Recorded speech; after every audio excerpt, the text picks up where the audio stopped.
আল্লাহ রাসূল সাল্লাল্লাহু আলাইহি ওয়াসাল্লাম সাহাবায়ে কেরামদেরকে লক্ষ্য করে বলতেন, ও আমার সাহাবায়ে কেরামরা, তোমরা রমাদান মাসে 4টি কাজ বেশি করবা। বলেন কয়টি কাজ? রমাদান মাসে তোমরা 4টি কাজ বেশি করবা। 2টি কাজ করবা আমাকে সন্তুষ্ট করার জন্য, আর 2টি কাজ করা ছাড়া তোমাদের উপায় নাই।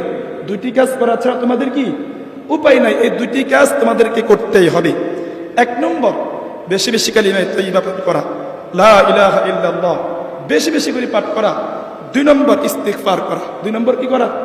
ইস্তিগফার করা। 3 নম্বর, রাসূল করিম সাল্লাল্লাহু আলাইহি ওয়াসাল্লাম বলছেন, জান্নাত পাওয়ার জন্য দোয়া করা।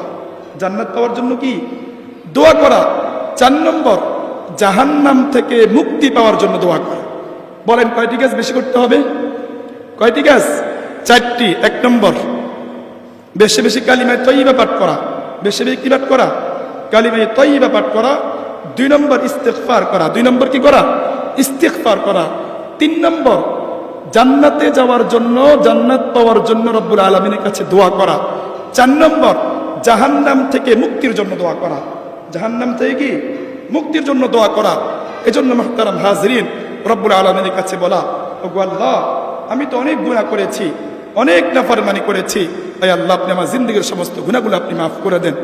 দেখবেন আপনি রবের কাছে বলতে দেরি, রবের কাছে আপনি রোনাজারি করতে দেরি, আল্লাহ তাআলা আপনার গুনাহগুলো মাফ করতে দেরি করবেন না।